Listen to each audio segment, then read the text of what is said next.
que acontece quando você é vítima? Você quebra uma coisa que foi estabelecida por Deus. Você é líder. Você nasceu para governar. Porque quando você entender que na sua limitação você ajuda a gente que está pior que você vai abrir essa boca de defunto.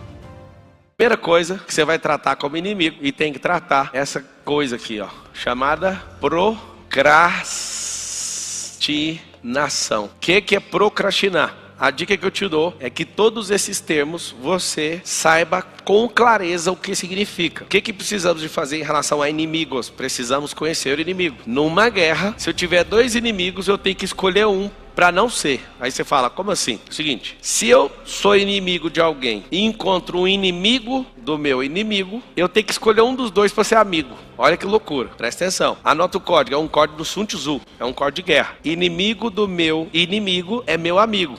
Se você não entender que o inimigo do seu inimigo é seu amigo, você vai ter duas pessoas contra você. Então, quando você achar alguém que é inimigo do outro, daquela coisa ou pessoa, né? Se você estiver numa guerra declarada, você tem que passar por lado de alguém que é inimigo do outro. Por quê? Vou explicar.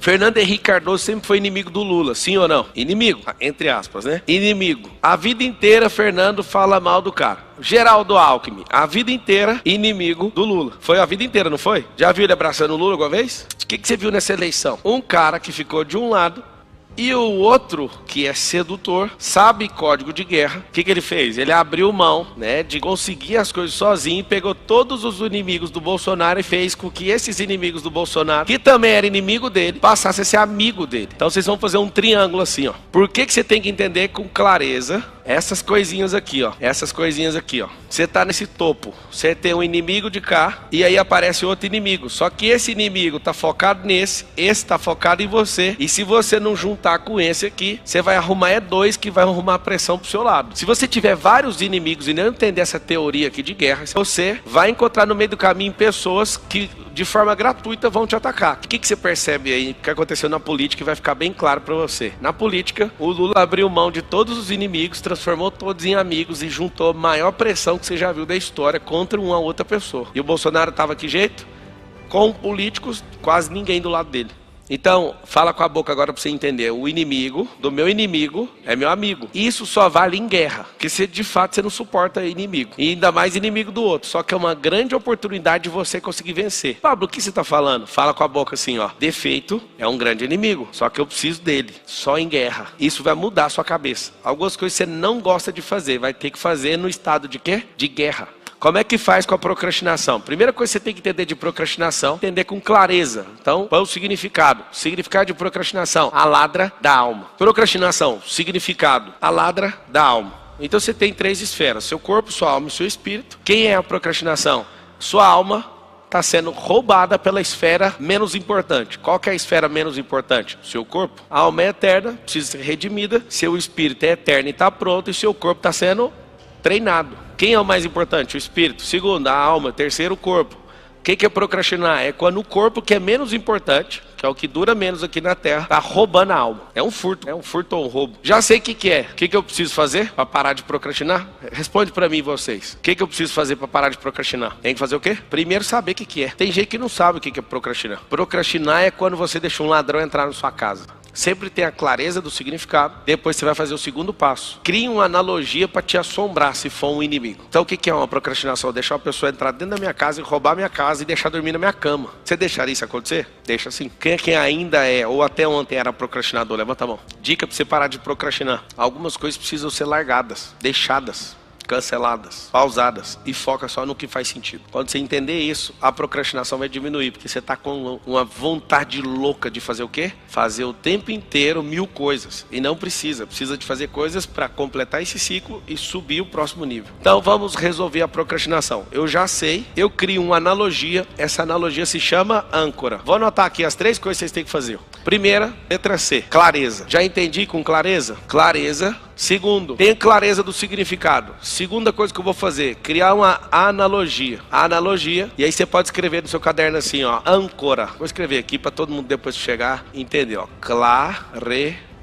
Aqui, ó, âncora. O que é uma âncora? Uma âncora vai fazer você pegar um navio, bateu na ponte agora em Niterói. Esse navio soltou. Se ele tivesse ancorado e devidamente amarrado, ele não ia bater na ponte. O que é uma âncora? A âncora tem um sentido positivo e tem um sentido negativo. Quando eu tenho uma âncora no navio, esse navio não sai de lá. Então tem âncoras do passado que você precisa erguer pra você continuar navegando. Mas tem coisas que você precisa dar âncora, senão você passa do ponto. Então joga a âncora e aí você consegue parar em alto mar, você consegue parar em algum lugar, tá? Eu quando vou pescar, né, em rio, eu levo às vezes uma coisa bem pesada, um sorte de carro e amarro uma corda, paro no meio do rio, jogo até encostar no chão e amarro. E eu pesco do meio do rio com a âncora. Eu consigo estacionar, mesmo no rio, uma corredeira, eu consigo parar o barco. Então tem âncora positiva, é a intencional. Eu quero fazer isso. Então como que eu crio uma âncora? Lembra sempre de fazer uma analogia. Tá até com A aqui, ó. A âncora é um metaframe, é um quadro na sua cabeça para você sempre lembrar e falar assim, dá para resolver. Aí você lembra dessa história. Quer ver? Eu vou lembrar uma âncora que eu já te ensinei. Lembra que... Alguém lembra de uma analogia que eu fiz sobre uma senhora de 300 quilos que fica num prédio? Ela é a âncora de quê? Escassez. Ou seja, vocês acabaram de lembrar pela âncora. Aí o que acontece? Você é dono do prédio. Eu vou chegar nela aí. Vou chegar na escassez, que é uma forma de você não prosperar. Você lembra da escassez. Aí eu te falo, o prédio é seu, você chega na portaria, ela já não deixa você entrar. Você vai subir no apartamento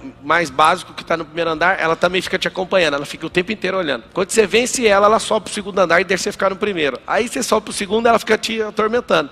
E qual que é o lance? Olha a âncora, tanto que é forte. Eu vou fazendo ela subir, ela vai perturbando em cada nova subida minha. Só que na hora que eu domino o andar, ela fala, eu vou subir pro próximo. Aí eu vou subindo, até chegar no terraço. E ela vai continuar atormentando lá, até que você empurra lá de cima. O final dela é triste, né? Não fica com dó não. Porque se ela não tiver um final triste, você vai ter uma vida inteira triste. Ela vai sempre te controlar. É uma senhora de 300 quilos. Você sabe por que ela invadiu o prédio? Porque você não cuida. Como você não cuida do prédio, o que ela faz? Ela fala, deixa que eu cuido. Aí ela entrou sem autorização porque você era improdutivo. Acabei de falar âncora. Procrastinação. Procrastinação é um mendigo. E esse mendigo chega em você pedindo comida e atenção. Você dá, ele entra, dorme na sua cama, não toma banho. Esse mendigo te segura na cama todo dia. E esse mendigo é fedido.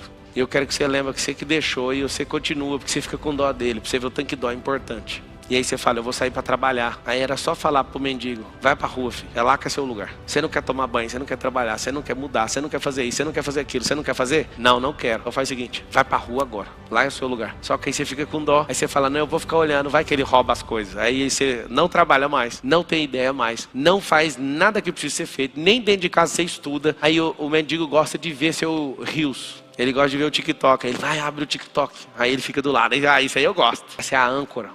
Então, o que você tem que entender? Quando você descobre a clareza do significado, isso vai fazer você respeitar esse negócio ou não. Segundo, âncora é uma história. Eu crio a história e essa história, quando algo não me faz bem, eu tenho que criar uma história nojenta. Depois que eu faço a âncora, tenho clareza. Você vai colocar aqui, ó, tratamento. Como é que eu faço? Como é que eu faço o tratamento? Procrastinar. Deixo sempre para depois. Preciso de uma ferramenta. Como é que eu curo a escassez? Preciso de uma ferramenta. Pablo, dá para curar com a mente? Sim, mas para testar, a mente não testa. Aí tem que agir. Você se considera procrastinador? 77% das pessoas são procrastinadoras e 23% disseram que não. Então, se 77% de quem está assistindo aqui agora se considera procrastinador, qual que é o problema? Cadê o resultado que era para estar aí? Não está, porque você não plantou, você não fez. O que é a procrastinação? É deixar para amanhã o que eu poderia ter feito ontem e estou remoendo no hoje. Por não corrigir o que está errado desde ontem e colocando na culpa da manhã. Ficou complexo, né? É mais ou menos assim. A procrastinação parece que ela é muito... É gastar o hoje por não ter feito ontem, prometendo fazer amanhã. E aí fica uma guerra para culpar alguém. O procrastinador, ele culpa ontem e põe a esperança da manhã, mas hoje ele não faz. O que eu tenho que fazer? Uma ferramenta de tratamento. Para tratar a procrastinação, eu preciso priorizar aquilo que faz sentido, as pessoas que fazem sentido, os projetos que fazem sentido. Vou explicar. Quando eu entrei, mergulhei de cabeça, corpo, alma e espírito na política, eu fui desconectando de tudo, porque eu sei o que ia acontecer. Eu ia ficar meia boca numa coisa e meia boca na outra. Eu não sou desse jeito. Quando você está dividido em coisas que não fazem sentido, você vai tentar distribuir energia e não vai conseguir aplicar em absolutamente nada. O que a gente tem que entender? O tratamento, ele vai funcionar desde que você seja severo. Pega a âncora e lembra sempre dela. Esse mendigo não entra na minha casa. Tem gente que é muito boazinha, não, o mendigo pode morar aqui em casa. Você quer mudar de vida, mendigo? Não, vai pra rua. A senhora da escassez, você sabe que ela nasceu para perturbar e tomar todo o imóvel seu, que você está improdutivo. Você vai deixar ela morar no prédio? Vai ou não? Então a primeira coisa chama-se procrastinação. O que eu faço com procrastinação? Eu tenho clareza, a ladra da alma. Culpar o passado e o futuro e esquecer que dá para fazer no agora. Qual é a âncora? Te dê a âncora. Mendigo que não deixa você sair de casa. E você fica morrendo de dó dele. Você nunca mais vai esquecer. Qual que é o tratamento da procrastinação? Coloca num papelzinho tudo que você vai fazer, cancela o que não faz sentido. Nesse mesmo papel coloca pessoas que estão te atrapalhando. Vou te dar uma dica. A minha âncora lá atrás, quando eu aprendi sobre procrastinação, era um macaco. Olha o que são âncoras. Quando eu conheci o Marcos Paulo, eu fiz assim, ó. Eu queria bater 7 dígitos. Eu salvei o contato do Marcos 7D. Aí a gente bateu algumas vezes. Eu falei, agora eu quero bater 8. Eu mesmo fui lá e troquei o número dele. Marcos 8D. Depois eu peguei e mudei. Marcos 9D. E aí o que acontece? Pega o microfone ali. Marco Paulo, 10 em 10. Eu coloquei Marcos 7D, Marcos 8D, 9D. A gente bateu um 9D híbrido de 180 milhões de reais no lançamento. Aí o dia que a gente bateu, eu escrevi aqui, ó, Marcos 10 em 10, fazer 1 bilhão de reais no lançamento híbrido. Aí alguém fala, papo, você é perturbado. Todo mundo falava no 8D, no 9D. Vai falar sempre. Eu tenho problema com isso? Toda vez que eu vou achar o Marcos, eu digito 10, aparece o nome dele. E eu uso âncora para tudo que eu quero fazer. Se você perguntar para o religioso, a preguiça é um demônio. Se você perguntar para uma pessoa que acorda todo dia e faz o que precisa ser feito, ela vai chamar de incompetência. O que é a preguiça? Eu te explico quimicamente. A preguiça é da forma química. Olha aqui para mim nesse sofá. Olha o que é a preguiça.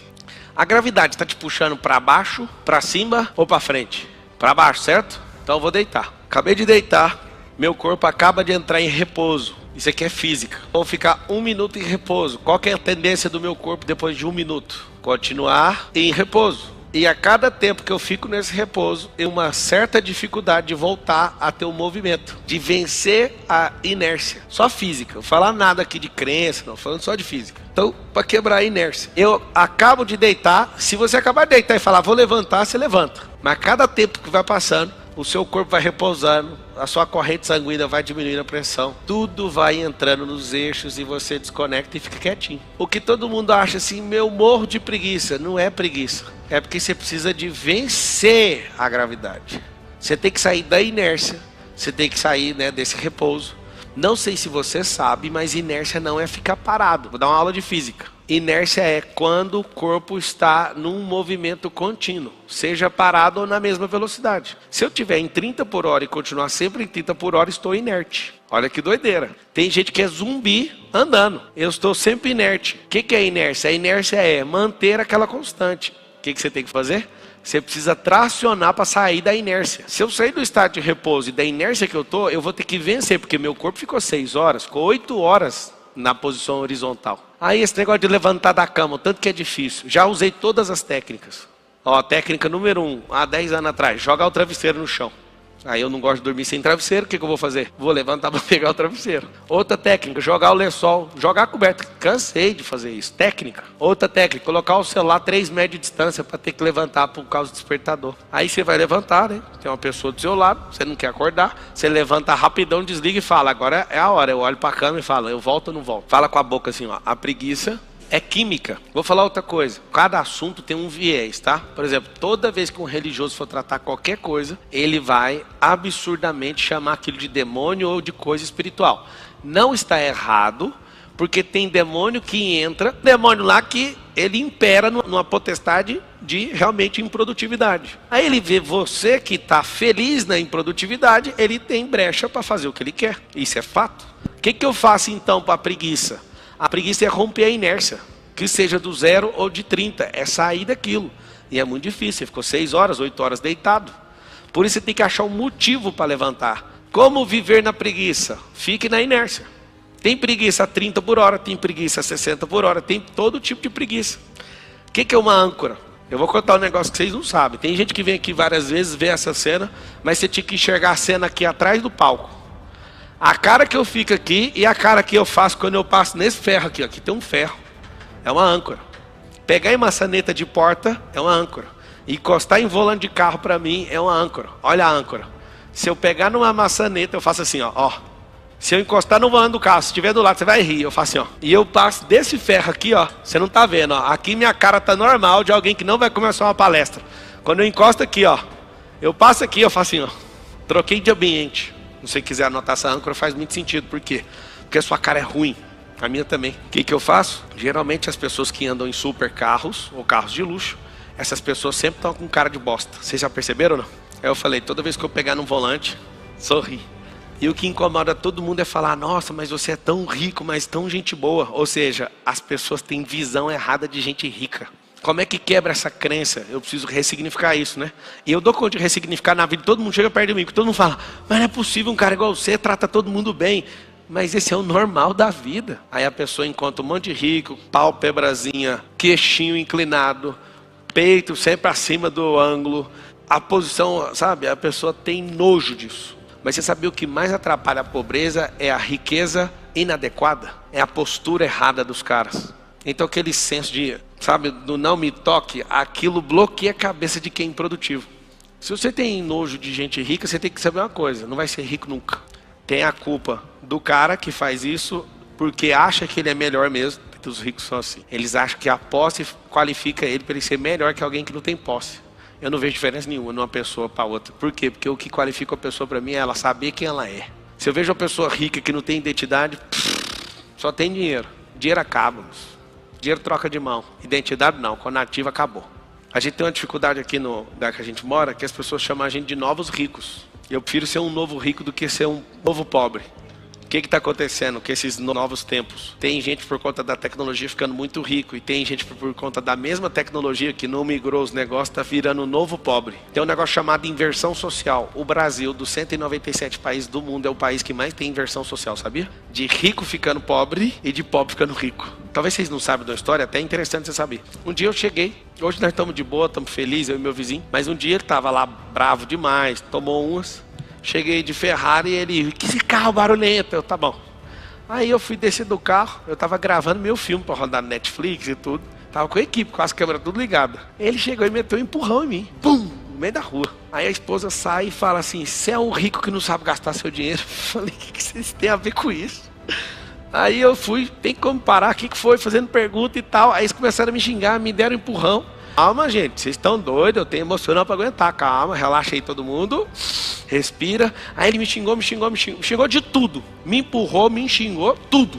Aí eu olhei para ele, falei, então vamos fazer o seguinte. Eu vou subir na minha calçada, eu quero ver se você é homem para subir na minha calçada. Sobe aqui na minha calçada. Aí ele, não vou subir na calçada, não. Aí ele chegou perto da calçada e começou a me zucrinar. Ele é maior gente boa. Aí ele falou assim, você tem que saber que nós somos ricos igual. Você tem helicóptero, eu tenho helicóptero, não sei o que. Aí eu falei, não, peraí. Você me empurrou, você bateu em mim, você me xingou, sua mulher me xingou. Mas falar que eu sou pobre igual você, eu não vou aceitar não. Rapaz, ele pulou dessa altura. Eu falei, tem mais. Você não gosta de ter eu como vizinho? Ele falou, não.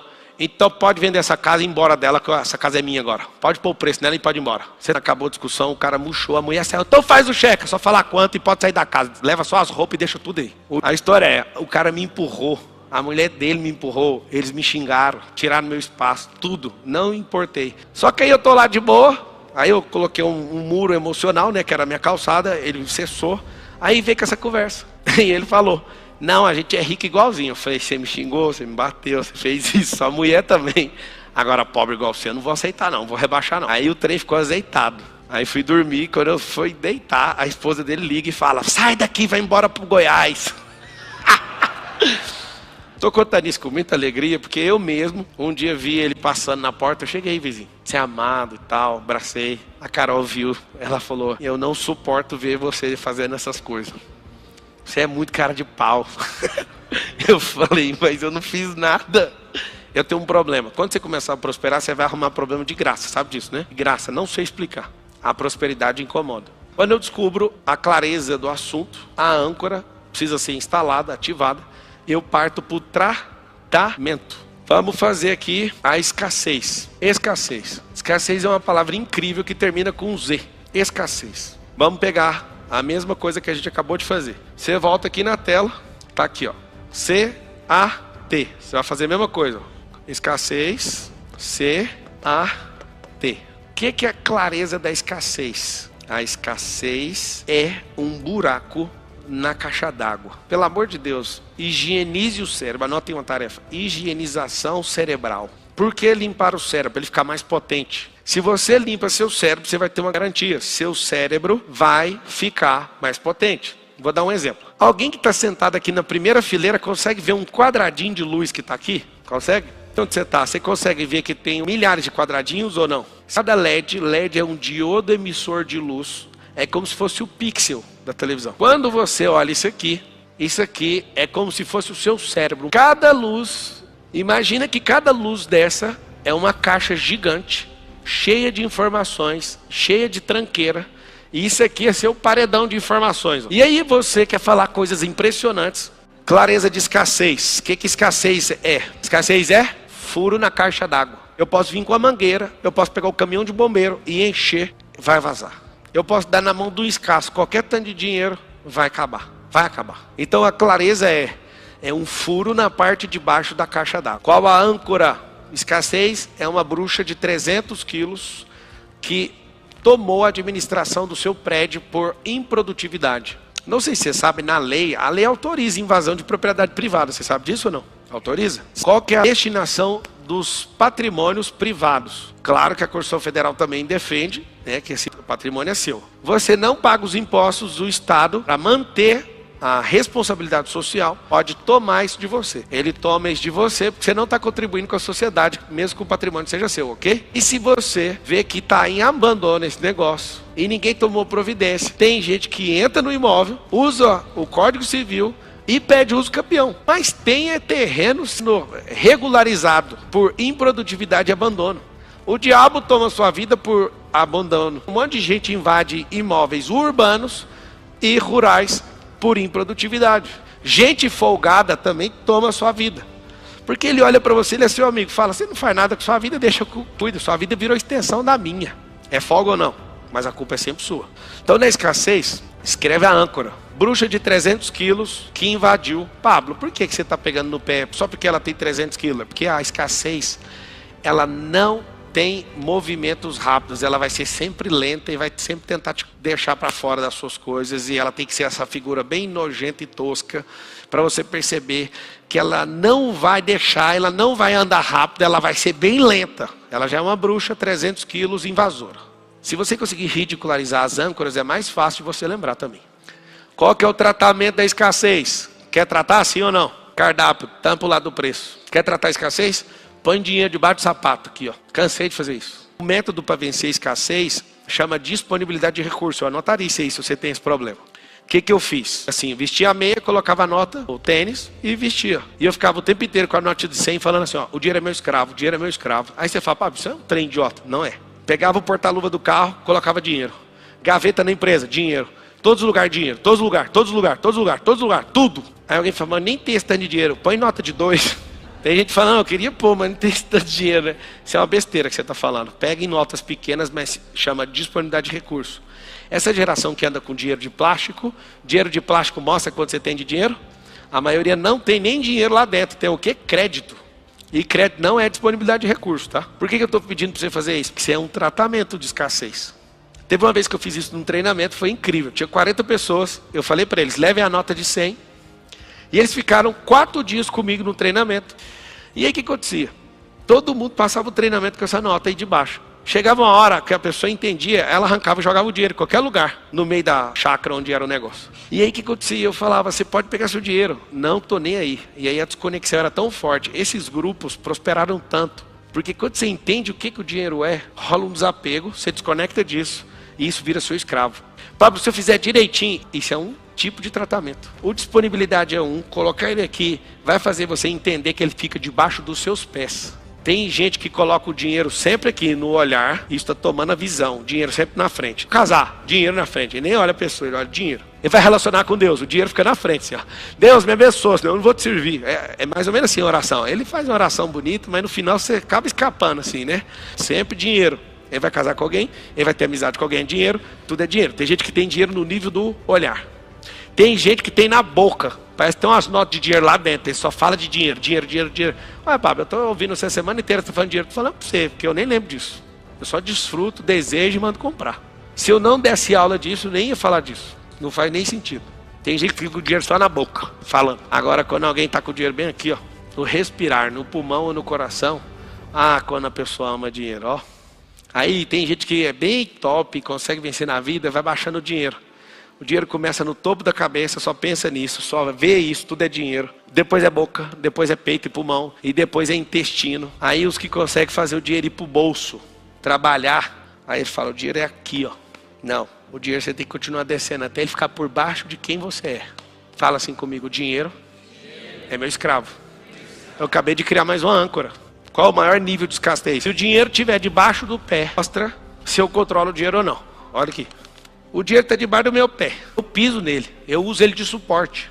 Quanto mais o dinheiro subir dentro de você, aqui você é uma pessoa gente boa, mas já está tomando conta de metade de você. Você nunca mais vai esquecer isso. Dinheirinho só pro intestino, dinheirinho no pulmão, dinheirinho no coração, dinheirinho no papo. É os que falam que tem dinheiro e não tem. Dinheirinho na boca, dinheirinho no zóio e dinheirinho aqui, ó. Qual que é o maior nível de escassez? Quando a pessoa fica nesse nível aqui, ó. Quando o dinheiro virou o telhado dela. Olha o que a pessoa faz quando ela está nesse nível aqui, ó. Acabou meu dinheiro.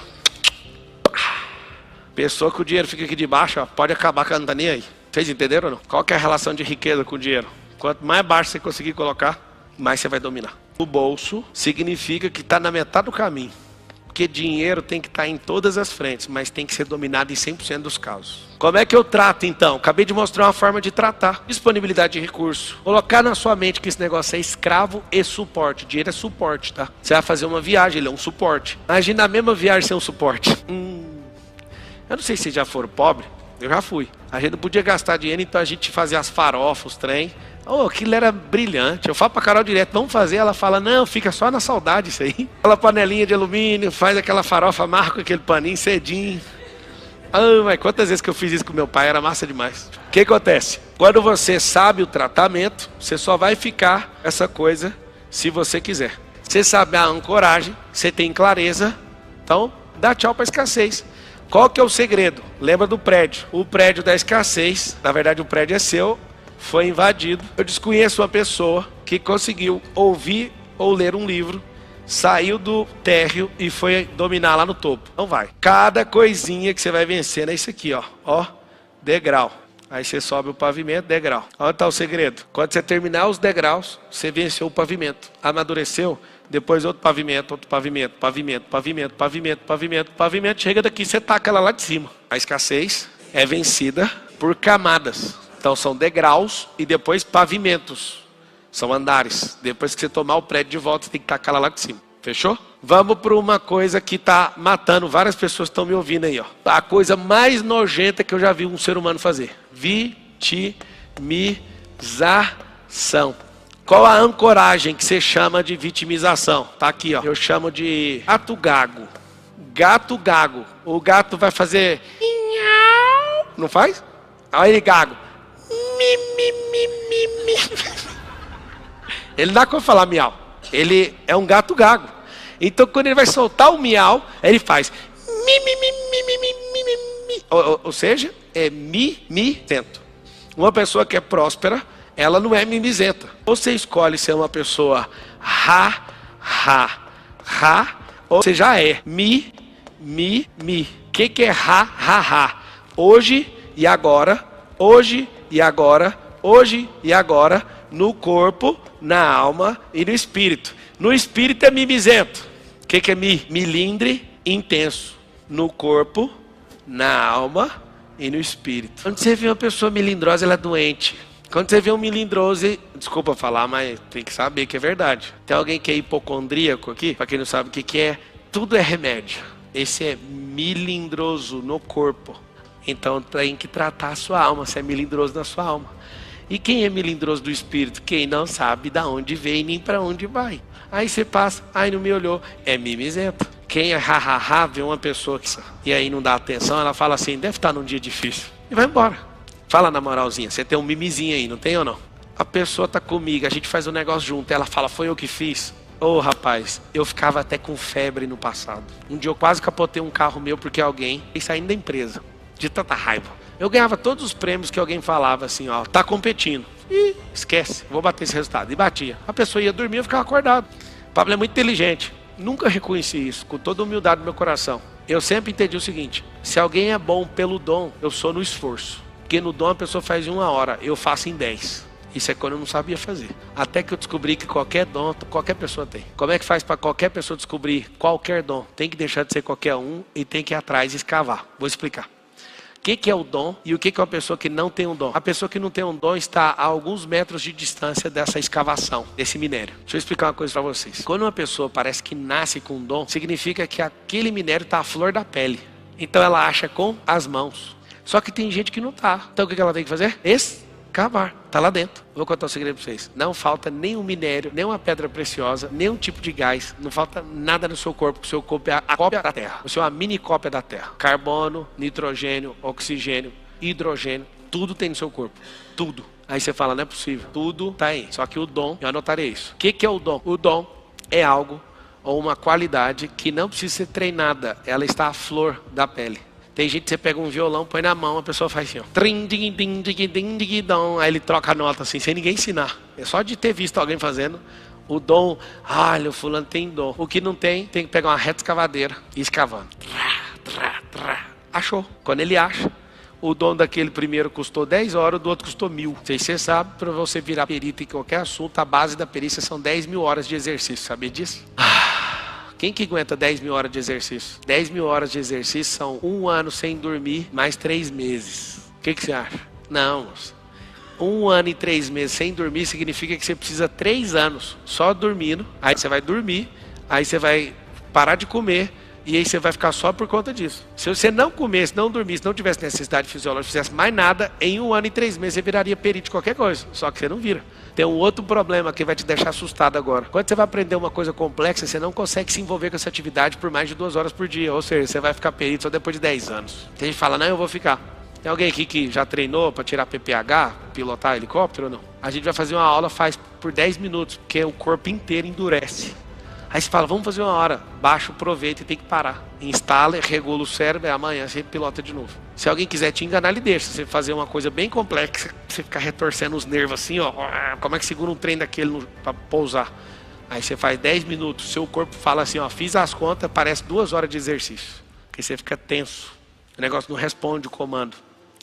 Quando você tem clareza do que é vitimização, você vai saber o seguinte: a vítima é um sequestrador de si mesmo. Ele vive se sequestrando. Ele vive achando que todos estão contra ele. Ele é vítima de tudo. Então, o que acontece quando você é vítima? Você quebra uma coisa que foi estabelecida por Deus. Você é líder. Você nasceu para governar. Só que a vitimização tira a coroa. Você chuta a coroa. E aí a gente tem a ancoragem da vitimização, é o gato gago, né? Que ele sempre fica fazendo aquela fala do Chaves. Ele fica fazendo isso, porque ele não dá conta de falar miau. Qual que é o tratamento da vitimização? Tem vários. Para deixar de ser vítima, você precisa modelar governantes. Para deixar de ser vítima, você vai ter que engolir um outro negócio que é inimigo também, chamado orgulho. Para deixar de ser vítima, você vai ter que aprender a ressignificar. Para deixar de ser vítima, você vai ter que se expor. Quem que tem vergonha de falar em público? Você quer saber a verdade ou não? Quer? Levanta a mão, deixa eu ver. Quer saber a verdade? Você tem problema de ego. Você acha que ninguém precisa de ouvir você. No fundo é isso. Você é impaciente. Você não tem vergonha nenhuma, porque você conversa com 2, 3 pessoas, belezinha. Seu problema é de ego. Porque quando você entender que na sua limitação você ajuda a gente que está pior que você vai abrir essa boca de defunto. Boca fechada mata. E se mata, produz morte com ela fechada também. Então tá fedendo. Aí quando você começar, claro que tem outros bloqueios. Tem necessidade de aprovação. Tem uns que não abrem a boca porque se acha burro perto dos outros. Aí você vai somando, o problema vai ficando bem maior. Medo de errar. Então, a pessoa não tem medo de falar em público, ela tem medo de falhar em público e ser zoada. Aí tem drives mentais para isso. O coração acelera e tudo. É só um padrão de defesa. Quando você perceber que seu cérebro não deixa você fazer uma coisa, ele não está querendo brigar com você. Ele está falando, bebê, eu te amo. Ele está falando isso. E aí você fala, é tão bom se sentir amado. Você entende que esse amor é uma mentira? Vamos entender o cérebro. Qual que é o objetivo do cérebro? Você sabe ou não? Sobreviver.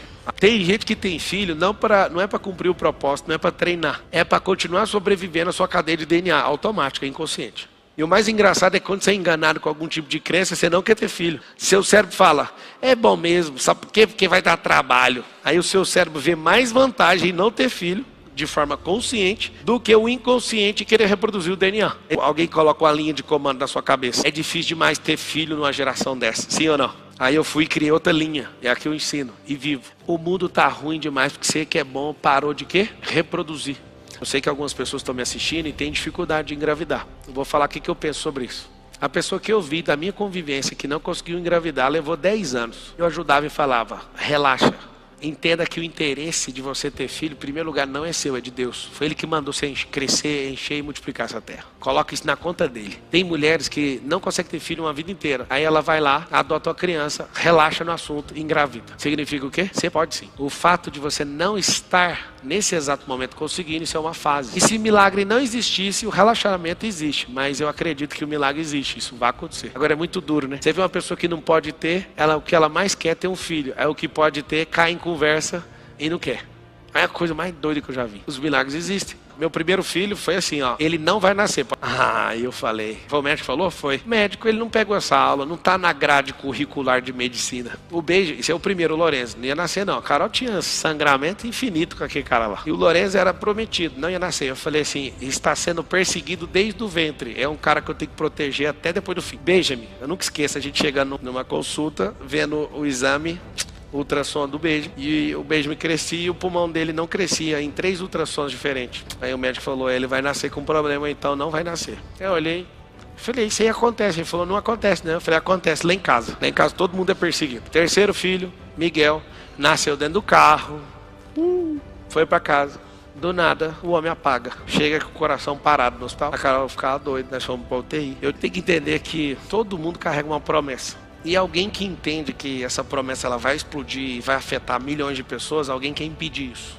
E eu estou falando isso para trazer agora algo especial dentro do seu coração. Pensa que você são essas crianças pequenas e alguém não cuidou de vocês. Alguém não foi por vocês. Só fizeram vocês sobreviverem para chegar até agora. Vocês são os maiores problemas que essa geração ainda não conhece. Na hora que vocês começarem a explodir de verdade, vocês vão ver o quão grande vai ser o afetamento e a libertação e a desalienação de pessoas nessa geração. Eu quero que você me assista por um único motivo. Descobrir quem você é, desbloquear essa cabeça velha, travada e cumprir o propósito da sua vida. Você não sabe o que você vai fazer.